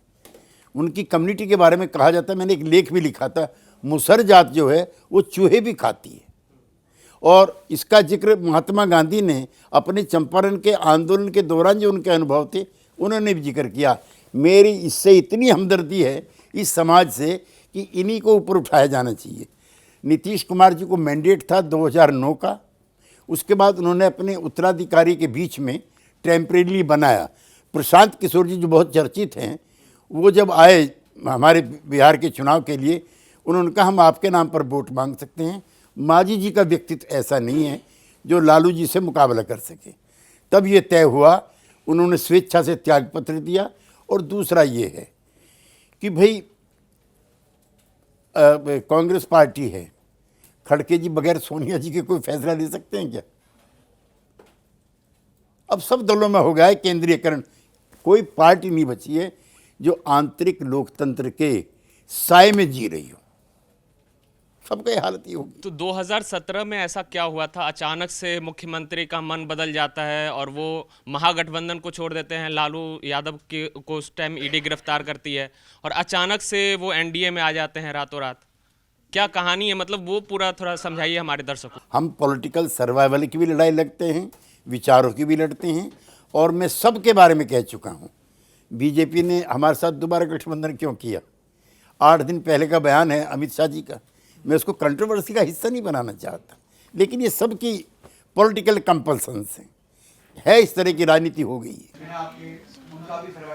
मैं ये नहीं कहता, ये तो उनसे पूछेंगे तो बेहतर बताएंगे। तो अभी जो आप इंडिया अलायंस थे, तो अभी कुछ दिनों पहले मांझी पहले हटे, महागठबंधन से अपने आप को पीछे ले लिया। तो अभी जो इंटरव्यू आया था तो उसमें उन्होंने ये आरोप लगाया कि जेडीयू की तरफ से उन्हें अपने पार्टी को, हमको जेडीयू में विलय कराने के लिए कहा जा रहा था, और वो कुछ काम को लेकर के गए थे मुख्यमंत्री जी से मिलने के लिए। तो उनको पहले ये ऑफर दिया गया कि पहले आप अपनी पार्टी को जेडीयू में विलय करवा लो, तभी आपका काम होगा, नहीं तो आप बाहर चले जाइए। वो जेडीयू में रह चुके हैं, जेडीयू के टिकट पे एमएलए बन चुके हैं, जेडीयू के टिकट पे लोकसभा लड़ चुके हैं। He was the part of JDU. Tyagi sir, मैं आपको ना थोड़ा सा पीछे ले जाना चाहूँगा। आपने गैर कांग्रेसवाद की बात की थी, तो 67 में आपने गैर कांग्रेसवाद की, बताते हैं कि लोहिया जी और उन्होंने मिलके उसकी शुरुआत की थी, दीनदयाल जी ने। तो और आपातकाल लगा, आपातकाल में आप खुद भी जेल गए, आपने बताया 19 महीने आप तकरीबन जेल में रहे। तो मुझे ये बताइए कि आपातकाल के बाद जब सरकार बनी, जनता दल एकमात्र विकल्प था जनता के सामने, जनता पार्टी, और जनसंघ को भी आप मान सकते हैं, तो उन्होंने सरकार बनाई और एकमात्र विकल्प था जिसको जनता बड़ी उम्मीदों से देख रही थी। और मतलब सरकार उनकी बनी भी, इंदिरा गांधी को लोगों ने आउट कर दिया और उनकी सरकार बनी। ऐसा क्या हुआ कि 3 साल बाद ही जनता उनसे ऊब गई, या ऐसा क्या हुआ कि जनता दल ने आपस में, माने जनता दल का इतिहास ही रहा शुरू से ही, वो माने टुकड़े टुकड़े बिखरते बिखरते आज कहाँ पहुंच गई है। और मतलब लगभग जो साउथ में भी जिसका इतना होल्ड होता था, जो पूरे उत्तर भारत में थी, बिहार में जिसकी इतनी बड़ी नींव पड़ी, और बिहार तो माने उसका एक तरह से जन प्रदेश था। तो क्या हुआ कि 3 साल में जनता दल की सरकार, जनता पार्टी की सरकार बिखर गई और फिर इंदिरा गांधी इतने बड़े बहुमत के साथ वापस आई। ये जब हम जेपी मोमेंट में थे तो ये आंदोलन समूचे देश में चल रहा था। उनका बड़ा व्यक्तित्व था। इंदिरा गांधी को भी वो हिंदू कह के बुलाते थे, इतना बड़ा कद था उनका। और 25 जून को 1975 मैं भी उस मंच पे था जिसमें जेपी का आखिरी भाषण हुआ, रामलीला मैदान में। मदन लाल खुराना जिसको कन्वीन कर रहे थे। तब भी एक पार्टी बना करके इंदिरा गांधी से लड़ा जाए, ये विचार विमर्श चल रहा था, वो पूरा नहीं हो पाया। और 19 महीने के हमारे अनुभवों ने हमें बताया कि अगर तानाशाही ख़त्म करनी है, लोकतंत्र को बहाल करना है, आपकी जैसे मेरे से सवाल पूछ रहे हो, ये आज़ादी भी बहाल करनी है, तो एक पार्टी बनानी पड़ेगी। हम जेल से छूटे, 15 दिन में पार्टी बन गई, 1 महीने में सरकार पलट गई। लेकिन वो जनता का मैंडेट और हमारी मांग सिर्फ इंदिरा गांधी को हटाने भर के लिए थी। इंदिरा गांधी हट गई, हम फिर मुक्त हो गए। जिन टुकड़ों टुकड़ों में थे हम सब वहीं पहुंच गए जहां 75 से पहले थे। वो हिस्टोरिकल ब्लंडर थी जनता पार्टी के सभी नेताओं की। अगर वो प्रयोग चलता रहता तो बाईपोलर पॉलिटिक्स होती, एक तरफ कांग्रेस होती। यूपी की 85 सीटें कांग्रेस हार गई थी, और 71 में और 84 में अटल जी भी हार गए, चौधरी चरण सिंह भी हार गए, जिनके नाम पे वोटें चलती थी। जॉर्ज फर्नांडिस हार गए, मधुनी में कोई बचा ही नहीं। तो ये जो भावनाओं के अभिव्यक्ति के जो मैंडेट होते हैं मासिस के, वो बहुत ब्रूटल होते हैं। तो हम लोग जो तोड़े पार्टी, हमें उसकी सज़ा 1980 में मिली। लेकिन कांग्रेस पार्टी के मनमानी की सज़ा 89 में मिली। जब 424 का राजीव गांधी जब बोफोर्स में इन्वॉल्व दिखाई देता है, तो जनता ये भी फैसला करती है। तो जनता महान है, उससे डर के सबको रहना चाहिए। सर, कांग्रेस के साथ नाराज़गी आपकी खुलकर नज़र आ रही है। और जब मैं थोड़ा सा कुछ दिन पहले आपको ले जाना चाहूँगी, जब राहुल गांधी की भारत जोड़ो न्याय यात्रा बिहार में एंटर करने वाली थी, तब आपका एक बयान सामने आया था कि ये जो न्याय यात्रा हो रही है, ये इंडिया गठबंधन के बैनर तले होनी चाहिए। तो क्या ये इंडिया गठबंधन के बैनर तले नहीं हुई, तो क्या एक ऑप्शन ये भी था कि आपकी नाराज़गी रही गठबंधन से और आप अलग हो गए? मैं आप ही से पूछना चाहता हूँ, जब चुनाव में 1.5 महीना बचा हो और बीजेपी जैसी संगठित पार्टी सामने हो, साधन संपन्न भी और कार्यकर्ताओं की महत्ता वाली भी, जिसके पास 24/7 वाला नरेंद्र मोदी जैसा नेता हो, क्या उसके मुकाबले की पार्टी को पूरे दिन में एक पार्लियामेंट्री कॉन्स्टिट्यूंसी कवर करनी चाहिए, या जहाज लेके, हेलीकॉप्टर लेकर के 4 राज्यों का दौरा करना चाहिए जैसे प्रधानमंत्री करते हैं? एक। दूसरा, इंडिया गठबंधन की किसी पार्टी से उन्होंने ना सलाह मशवरा किया, ना पूछा कि हम ये काम करने जा रहे हैं। अगर हमसे पूछते तो हम मना करते कि आप पूरे देश भर में घूमिए। नंबर 3, हमको बारातियों की तरह से बुलाया गया, जैसे दूल्हा चढ़ जाता है उस पर। मैं शादीशुदा हूँ इसलिए बताऊँ कि वही स्टार अट्रैक्शन होता है, समझे नहीं? दूल्हा कौन है? दूल्हा अमुक है जो घोड़े पे बैठा हो। हम बाराती नहीं थे उसके, सब अपने अपने इलाकों के नेता थे। और उन्होंने कश्मीर में इसका हश्र देखा था। जब श्रीनगर पहुँचे, सब पार्टी के नेताओं को उन्होंने बुलाया, कोई नहीं पहुँचा। लिहाजा बेगानी शादी में अब्दुल्ला दीवाना करके वो अगर हमें बुलाना चाहते हैं, हमें बी लिटिल करना चाहते हैं कि हेयर इज़ ए मैन, इसके नेतृत्व में काम हो रहा, आप भी आ जाइए, कोई नहीं जाएगा। जी, और मेरा दूसरा सवाल भी आपसे गठबंधन से जुड़ा हुआ है, क्योंकि अभी तक सीट शेयरिंग नहीं हुई है और लोकसभा चुनाव करीब है, तो आप इंडिया गठबंधन के भविष्य को किस तरह से देखते हैं? नहीं, मैं तो वक्तव्य भी दे चुका हूं और आपसे भी रिपीट करना चाहता हूं। इफ इंडिया गठबंधन has some future in India, then India has left no future. Nitish Kumar Arvind Kejriwal को कई बार प्रेस कर चुके हैं और जब जब अरविंद केजरीवाल पर मुश्किल आई है, भले ही वो दिल्ली अध्यादेश का मामला हो या आम आदमी पार्टी पर ईडी का एक्शन हो, तो नीतीश कुमार खुलकर सपोर्ट करते हुए नजर आए थे। तो क्या अब क्या स्थिति देखी जाएगी अरविंद केजरीवाल की नीतीश कुमार के साथ? हम पूरी निष्ठा के साथ एनडीए में हैं और एनडीए की जो पॉलिटिकल लाइन है उसके साथ हैं। निजी तौर पर हमारे अच्छे रिश्ते रहे हैं केजरीवाल जी से, चूँकि उनकी पार्टी का जन्म सड़क पे हुआ था और हम सड़क वाले ही हैं। क्या कि सर, आपने अपनी शादी का जिक्र किया, दूल्हे का जिक्र किया, मेरी भी अभी अभी लेटेस्ट ही शादी हुई है। Very good. हाँ। याद आता है मेरे को कि पटना में जो मीटिंग हुई थी उसमें लालू प्रसाद यादव ने कहा था राहुल गांधी को दूल्हा बनना चाहिए और हम सभी जो हैं बाराती की तरह उसमें डांस करेंगे। यही टीस है। जेडीयू का वर्कर होने के नाते और मेरा 9 अगस्त 1974 को चरण सिंह जी के नेतृत्व में लोक दल में भर्ती हुआ था। 50 साल मेरे पॉलिटिकल लाइफ के हो गए हैं, तो ये सही है। उस समय हम सोचते भी नहीं थे कि हम एमएलए एमपी बन सकते हैं। इंदिरा गांधी की जो आंधी थी, हम 2 बार एमपी बन गए, लोकसभा राज्यसभा के भी। तो एक तो हम संन्यास लेने के लिए तो आते नहीं ना राजनीति में, जनता की सेवा करनी है तो उसका माध्यम भी कुछ आपके पास ऐसी शक्ति होनी चाहिए ताकि किसी की मदद कर सकें। अच्छा, आपसे किसी ने कहा है कि अगर आप नेता नहीं होते तो आप अच्छे डिप्लोमेट होते? मैं अच्छा किसान बनना चाहता था जिसकी साल भर की कमाई कोड़ियों के भाव आपके बाज़ारों में बिके, जो तीनों मौसमों में जिनकी माँ भी बहन भी जंगल में खेतों में काम करती हैं और उसको अपनी फसल के दाम तय करने का अधिकार भी ना मिले। मैं एक एजिटेटेड एंग्री यंग किसान बनना चाहता था जो सड़कों पे उनके हितों की लड़ाई लड़े। मैं अपने पिताजी के साथ, मेरी बहुत कम उम्र थी, कोई 10-12 साल की, गांव से पिताजी गेहूं लेके गए हैं मंडी में, मेरे पिताजी को बैठा दिया, उनको बीड़ी पीने की आदत थी, बीड़ी का बंडल उनको दे दिया। 15 मिनट के बाद मुनीम जी आते हैं, कहते हैं भाई चौधरी 15 रुपये मन का तेरा हो गया तय, कबूल है कि नहीं है? मेरे पिताजी फिर 15 किलोमीटर वापस उस गाड़ी को लेकर जाएं और अगले दिन फिर आएँ, ये नामुमकिन था।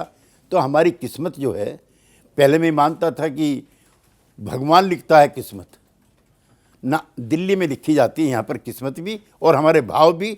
तो मैं इस सिस्टम से इतना एंग्री था और उस समय कांग्रेस की सरकार थी। ये सरकारें जानी चाहिए इस तरह की, तब मैं गैर कांग्रेसी आंदोलन का हिस्सा बना।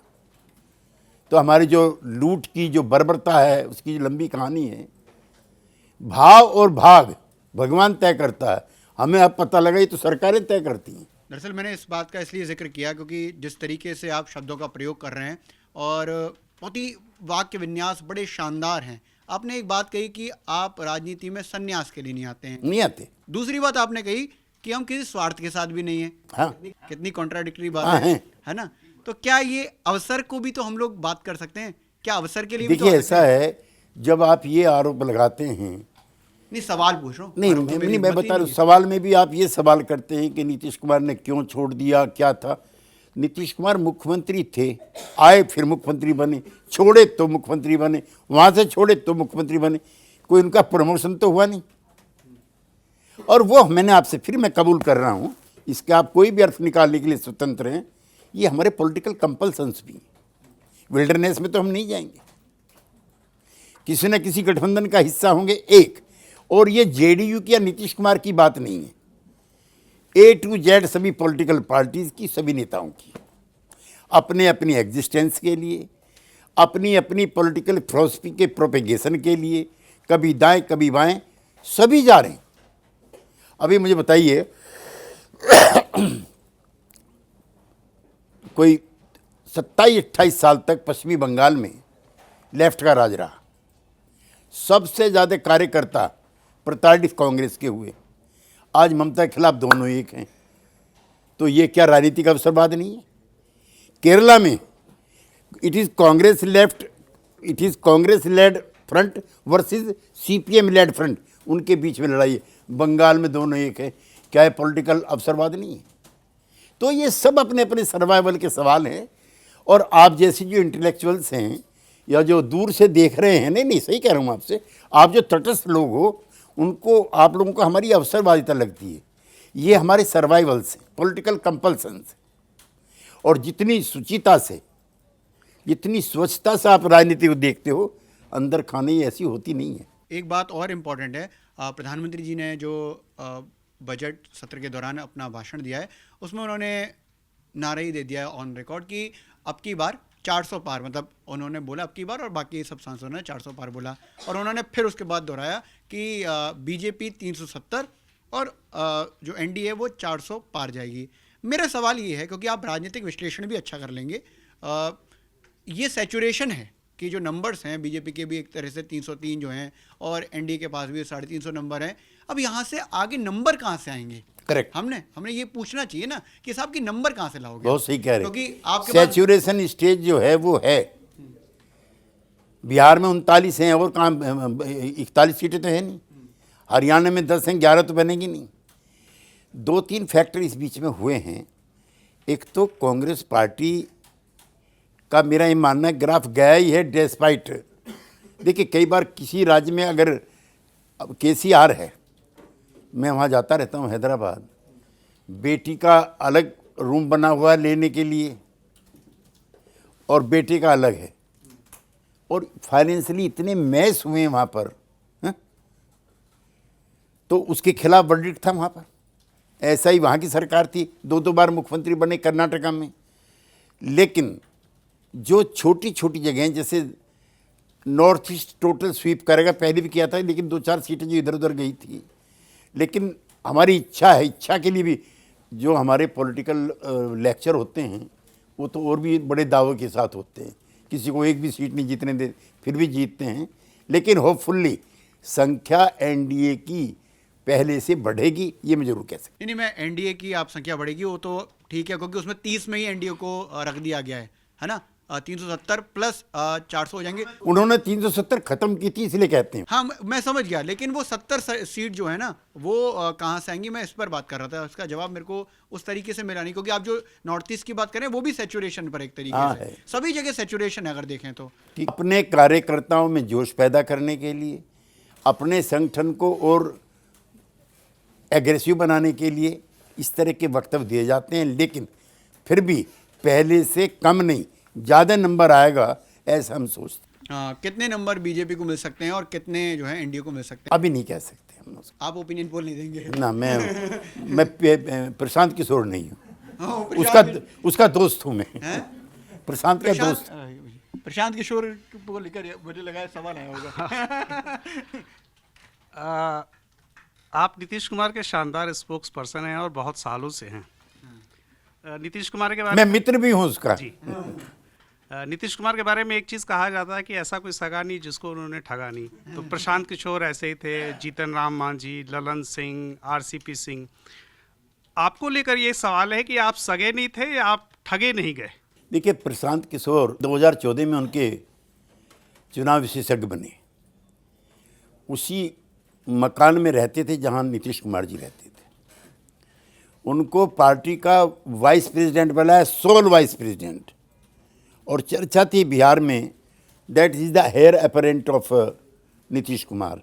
तो नीतीश कुमार ने गड़बड़ किया है, प्रशांत किशोर ने, आप नतीजा निकालने के लिए स्वतंत्र हैं। आरसीपी सिंह जी उनके निजी सहायक थे, आईएएस अफसर थे। उनको मंत्री बनवाया, 2 बार राज्यसभा में भेजा, पार्टी का अध्यक्ष बनाया। नीतीश कुमार गलत थे कि आरसीपी सिंह गलत थे, कंक्लूजन निकालने के लिए आप स्वतंत्र हैं।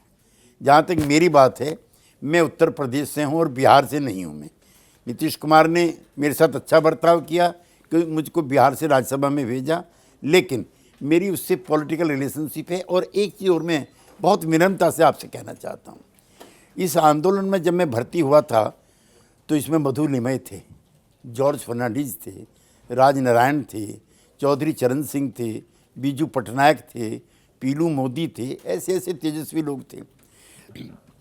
अब जो हमारे बाद की पीढ़ी है उसमें इससे ज़्यादा तेजस्वी, ईमानदार, आंसरेबल मुझे कोई नेता नहीं दिखा। लालू, रामविलास, शरद यादव, नीतीश कुमार, केसी त्यागी, हम सब लोग एक धड़े के लोग थे under the leadership of socialist movement and Chaudhary Charan Singh.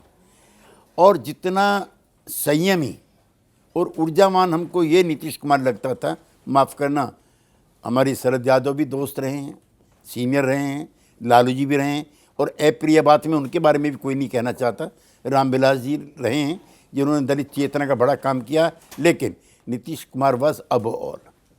आपने प्रशांत किशोर का जिक्र किया और कहा कि वो उसी घर में रहते थे जिसमें नीतीश कुमार रहते थे, फिर कहा कि उत्तराधिकारी भी बन सकते थे, तमाम चीज़ें कही। लेकिन प्रशांत किशोर बार बार इस बात को इंगित करते हैं कि जो जनता मैंडेट देती है वो 5 साल के लिए देती है, और आप जब मैंडेट को एक तरीके से अब्यूज़ करते हो, अगर मैं सही शब्द बोल रहा हूँ, तो उससे जनता नाराज़ भी होती है। इसलिए फिर उसमें होता है कि आप इधर उधर जाने की जो प्रक्रिया है वो शुरू कर देते हैं। वो मैंडेट तो 5 साल के लिए होता है, इसमें गलत बात तो नहीं है। देखिए, जिनसे मोहब्बत ज़्यादा हो जाए उनसे शिकायतें कम करनी चाहिए। तो मोहब्बत किस तरफ से ज़्यादा कम हो गई? नहीं, प्रशांत किशोर ने कम की है। प्रशांत किशोर अपने फन के माहिर थे, मैं मानता हूँ काबिल आदमी थे, और वो 2 साल तो नीतीश कुमार जी के साथ ही रहे, वो कैपेबल हैं। उन्होंने मुझको बताया कि जब वो मोदी जी के साथ थे तो भी उनके बाजू वाले कमरे में थे वो। ही वॉज सो कैपेबल, मैं तारीफ़ कर रहा हूँ उसकी। लेकिन उनको जिनसे बिछड़ जाते हैं उतना उनके बारे में कटु नहीं होना चाहिए। Here I disagree with him. Tejashwi Yadav के बारे में आप क्या सोचते हैं? आपने तो लालू के साथ भी काम किया था। हाँ। उस लेगेसी को वो आगे ले जाएंगे या उससे कुछ अलग पॉलिटिकल लेगेसी बना लीगेसी को तो उन्होंने ऑन कर लिया है। मेरी इच्छा है एज ए गार्जियन भी कि वो लालू जी की जो आक्रामकता थी कुछ सवालों की, उससे परहेज करेंगे, और निसंदेह वो बिहार में effective leader of the opposition का रोल निभाने लायक हैं। मेरी उनके लिए शुभकामनाएं, मेरी कोई दुर्भावना उसके लिए नहीं। आखिरी सवाल सर, 1 मिनट में, चूंकि नीतीश कुमार ने परिवारवाद पे सवाल उठाया, इसलिए ये सवाल बहस में है कि वो नीतीश कुमार जो आरजेडी के साथ 2 बार आते हैं, तब भी उनको मालूम था कि यहाँ आने पर तेजस्वी यादव ही उनके डिप्टी सीएम बनेंगे, लालू प्रसाद के बेटे ही सर्वेसर्वा होंगे आरजेडी के। ये बात नीतीश कुमार अब जब परिवारवाद पर सवाल उठाते हैं तो मतलब लगता है कि वो सिर्फ बोलने के लिए बोल रहे हैं। इस पे सर टिप्पणी चाहूँगा, और आप चूँकि इतने बड़े नेता हैं, तो परिवारवाद ज़्यादा खतरा है या व्यक्तिवाद ज़्यादा खतरा है? इस दोनों पहलुओं पे सर ज़रा प्रकाश डालिएगा। देखिए, मुझे नहीं लगता है कि नीतीश कुमार ने लालू जी के परिवारवाद पर वर्तमान में कोई सवाल उठाया। राबड़ी देवी जी जब बन रही थी उस समय हम अलग हुए थे लालू जी से, नीतीश तो पहले अलग हो गए थे 94 में। तो हम लोग नहीं चाहते थे कि राबड़ी जी बने, फ्रैंकली स्पीकिंग, क्योंकि वो हमारी कतारों से संघर्ष करके निकली वाली पॉलिटिकल एक्टिविस्ट नहीं थी। और ideologically I must not be misunderstood with my friends outside. व्यक्तिवाद भी गलत है, दूसरा क्या कहा आपने? परिवारवाद, दोनों गलत हैं। एक परिवार का जब नेतृत्व कब्जा कर लेता है, आप मेरी बात गौर से सुनिए, जब किसी पॉलिटिकल सिस्टम पर एक परिवार का कब्जा हो जाता है तो एक तो वो पीढ़ी दर पीढ़ी चलता है, वो परिवार भी चलता है और उसकी जात भी साथ साथ चलती है, और जो अच्छे अवसर हैं किसी पॉलिटिकल एक्टिविस्ट के वो मारे जाते हैं। तो परिवारवाद इसलिए गलत है। दूसरा, मैं चाहता हूँ हिंदुस्तान की सभी पॉलिटिकल पार्टीज़ में जो इंटरनल डेमोक्रेसी वो जरूर होना चाहिए। किसी एक व्यक्ति के हाथ में पार्टी नहीं होना चाहिए, इससे उसके अनडेमोक्रेटिक होने की, गलत डिसीजन मेकिंग की काफ़ी संभावनाएं रहती हैं। लिहाजा जितनी कलेक्टिव लीडरशिप होगी, जितना सामूहिकता का बोध होगा, वो पार्टी उतनी अच्छी चलेगी। ठीक है, लेकिन परिवारवाद पर जब सवाल उठता है सर, मतलब चुनती तो उनको जनता ही है, तो ये डेमोक्रेसी पे भी सवाल है। अगर तेजस्वी यादव आ रहे हैं चुन के, तेज प्रताप यादव आ रहे हैं चुन के, तो डेमोक्रेटिक प्रक्रिया से ही तो चुन के आ रहे हैं सर। आरजेडी वाले अक्सर ये कहते हैं, इस जनता की जब बात आप करते हैं तो इसमें 900 साल गुलामी भी रही है आपकी, तो जनता के सारे फैसले सही हों तो ऐसा कोई आवश्यक तो है नहीं। त्यागी जी, आपसे मेरा सवाल है कि आप राजनीतिक विशेषज्ञ भी हैं। कुछ महीनों पहले बापू की कर्मस्थली मोतिहारी में नीतीश कुमार जी भाषण देते हैं और वो कहते हैं भाजपा के नेताओं की तरफ इशारा करते हुए कि आपका और हमारा नाता पहले भी था और आगे भी रहेगा। तो वो क्या संयोग था या फिर प्रयोग? या फिर कांग्रेस और राजद समझने में चूक गई कि नीतीश कुमार आगे जाकर पलट सकते? नहीं, उनके वो कोई गांधी जी से जुड़ा हुआ कोई कार्यक्रम है जिसमें भाजपा के नेता भी उपस्थित हैं, जिसमें भाजपा के नेता भी उपस्थित हैं, तो एक आपसी सौहार्द के नाते उन्होंने ये शब्द इस्तेमाल किए थे। उसका कोई वैचारिक टूट से कोई रिश्ता नहीं है। इसी विशेष राज्य के दर्जे पर राज्यसभा में एडी सिंह ने कहा है, आरजेडी के राज्यसभा सांसद ने, कि आप शराबबंदी हटा दीजिए, उस राज्य में आपको विशेष राज्य का दर्जा किसी से नहीं मांगना होगा, किसी के आगे हाथ नहीं फैलाना होगा। तो क्या आप लोग इस तरफ कुछ सोच रहे हैं क्या? हम चाहते हैं कि वो दिल्ली में आ जाएं और खूब पिएं, वो दिल्ली में आ जाएं, ये बिहार छोड़ करके। देखिए, ऐसा है, ये किसी के कन्विक्शन के सवाल हैं। महात्मा गांधी को अगर मानते हो तो उन्होंने कहा था कि अगर मैं एक दिन के लिए तानाशाह बना, मैं सबसे पहला काम शराबबंदी करूंगा। ये राजनीतिक सवाल नहीं है, ये सोशल इविल को लेकर के किया गया सवाल है। दूसरे बड़े गांधीवादी, मोर देन इंदिरा गांधी, मोरारजी भाई थे। जब ये संयुक्त महाराष्ट्र के चीफ मिनिस्टर बने, उन्होंने शराबबंदी की। दूसरे कर्पूरी ठाकुर थे जिन्होंने की। तीसरे हरियाणा में चौधरी बंसीलाल थे, अगर हरियाणा के कोई रहने वाले हैं, उन्होंने की। और अब नीतीश कुमार जी ने किए। तो ये सोशल रिफॉर्म के जो चैंपियंस हैं, ये वो करते हैं। इसका रेवेन्यू से भी कोई रिश्ता नहीं है। और मेरा निमंत्रण है उनको, सिंह साहब को, कि दिल्ली तो बिल्कुल एकदम शराब बालू की हो गई है। तो निर्ममता से आप अपना एक्सपीरियंस बता सकते हैं। और एक जो अगर आप अपनी लाइफ जर्नी के बारे में बताना चाहें, जो कि आप पश्चिमी उत्तर प्रदेश से आते हैं और ये बहुत कम लोगों को पता है, मैं फ्रैंकली कह रहा हूँ इस बात को। मुझे लोग बिहारी मानते हैं। हाँ हाँ बिल्कुल, लेकिन हम और कई तो पूछते हैं सिवान के हो, जहाँ का शाहबुद्दीन था। हाँ, तो अब दोनों ही अगर सवालों पर आप प्रकाश डालें कि एक तो आप अपनी लाइफ जर्नी अगर बताना चाहें तो ये वॉलंटरी ये क्या पूछना चाहते, पूछिए ना। हाँ बिल्कुल, आप जाइए उस तरफ। मेरे सिर्फ एक पत्नी है।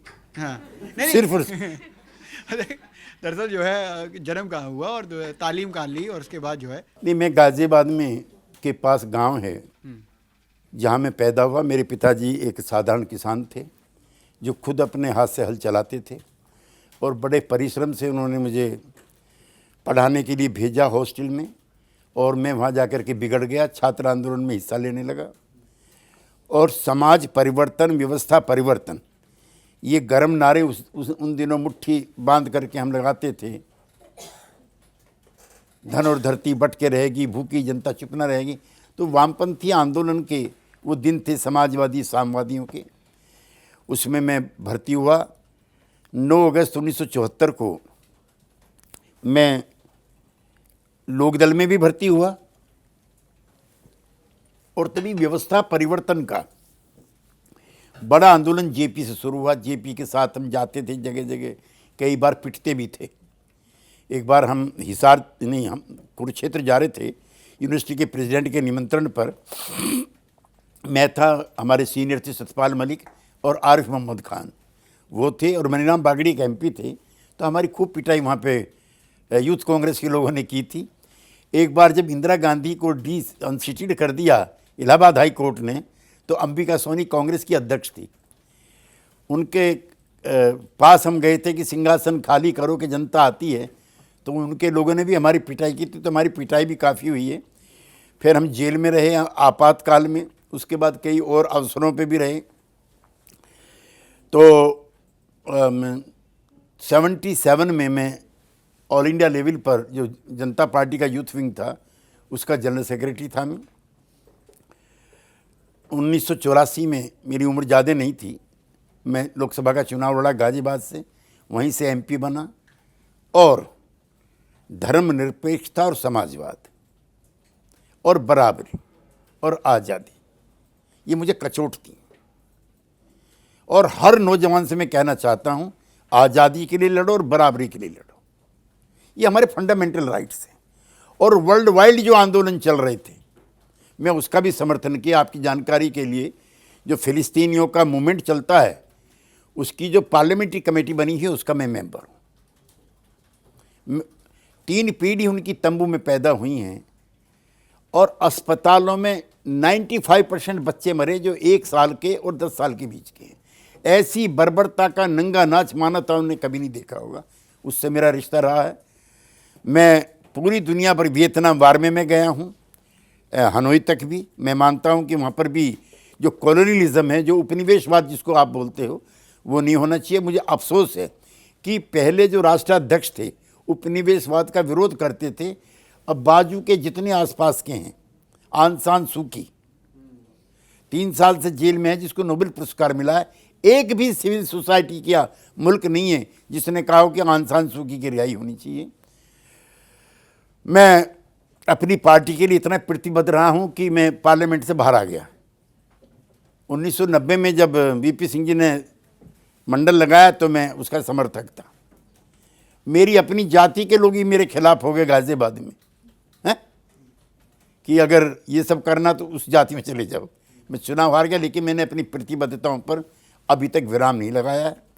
और मैं एक बात बहुत घमंड के साथ या उत्साह के साथ या उमंग के साथ कहना चाहता हूँ, जैसा अब से 50 साल पहले राजनीति में भर्ती हुआ था, जिस प्रखर सवालों के साथ, उम्र के साथ हो सकता है उसका लहजा कम हो गया हो, लेकिन प्रतिबद्धता मैंने अपनी कमज़ोर नहीं होनी थी।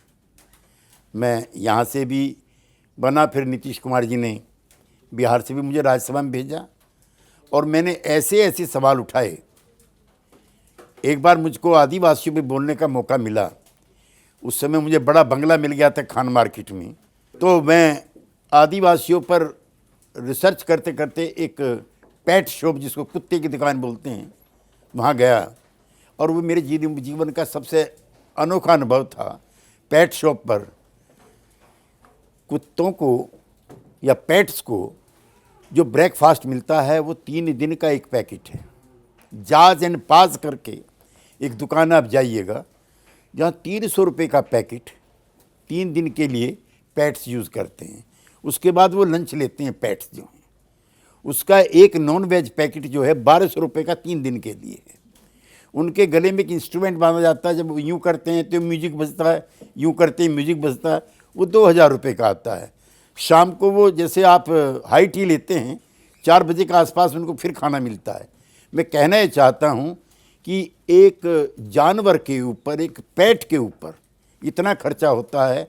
और जो आदिवासी हमारी बहन और नौजवान हैं, जिनकी बड़ी आबादी है करोड़ों में, उनके जीवन के लिए जो ज़रूरी चीज़ें वो भी उपलब्ध नहीं हैं।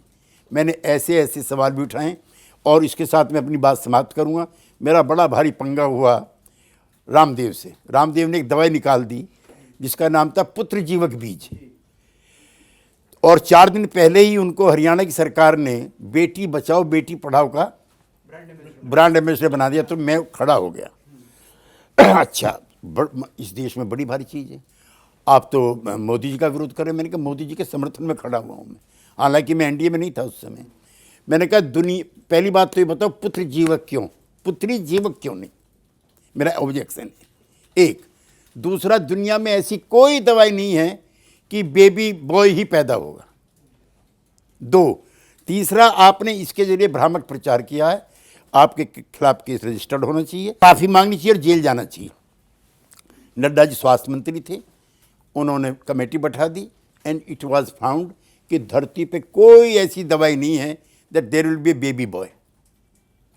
और फिर मैं जो मेरे 4-5 संकल्प हैं उस पर मैं सीता के बजाय द्रौपदी का समर्थक हूँ, जिसका अपमान होता है और वो अपमान का बदला लेती है। सीता जो है वो राम की गामिनी, उसके पीछे पीछे चलती है, और द्रौपदी जो है वो आगे आगे चलती है। जिस दिन उसको अनड्रेस किया जाता है उस दिन वो शपथ लेती है कि पुरुष जात का एक आदमी भी इस धरती पे मुझको जिंदा नहीं चाहिए, छोड़ के कृष्ण और 5 पंडित को, सब विधवाएं हैं, एक भी पुरुष जिंदा नहीं बचता है। मैं द्रौपदी का भी समर्थक हूँ इस मामले। She is my ideal. किसी को इस तरह का अपमान करने की जरूरत नहीं है। सीता माता जो राम कहते हैं उनके कहने से फिर 14 साल के लिए फिर निकल जाती है। अगर द्रौपदी होती वो नहीं जाती, और कृष्ण को अगर वनवास होता जैसे राम को हुआ था, कृष्ण भी नहीं जाता। तो कृष्ण भी मेरा आदर्श है और द्रौपदी भी मेरी आदर्श है। इसलिए मैंने कहा था आप डिप्लोमेट हो जाते। तो सर आपका एक्सपीरियंस कैसा रहा? आप निर्ममता से बता सकते हैं? नहीं, यहाँ तो मुझे बहुत अच्छा लगा। मैं चाहता हूँ एक बार मेरी फिर खिंचाई करें आप। खिंच करके मैं और थोड़ा फ्लेक्सिबल बनूंगा। बहुत बढ़िया लगा। और दूसरा ये है कि आपकी पीढ़ी और हमारी पीढ़ी के बीच में प्रतिबद्धताओं का भी बहुत फ़र्क हो गया है। अब से 40-45 साल पहले ये चैनल तो नहीं थे, अखबार थे, और जिला स्तर पर जो निर्भीक पत्रकार थे उनको कई तरह की यातनाओं का शिकार होना पड़ता था। दिल्ली में किसी पत्रकार की हत्या नहीं होती, लेकिन ठेकेदार और बदमाश स्वतंत्र पत्रकारिता के लिए जिला स्तर पर उन पर वार भी करते थे। मैं चाहता हूं कि प्रेस की जो आज़ादी है, अगर ये कमज़ोर पड़ती है तो लोकतंत्र की आत्मा समाप्त होती है। मैं इतना आपसे उम्मीद भी करूंगा और भगवान राम से प्रार्थना करूंगा कि आपकी निर्भीकता बरकरार रहे। अगर ये कमज़ोर पड़ गई तो लोकतंत्र कमज़ोर पड़ सर बहुत बहुत धन्यवाद, आप आए, इतना वक्त दिया और आगे आने का वादा भी दिया है, तो इसलिए और ज़्यादा धन्यवाद। बहुत धन्यवाद।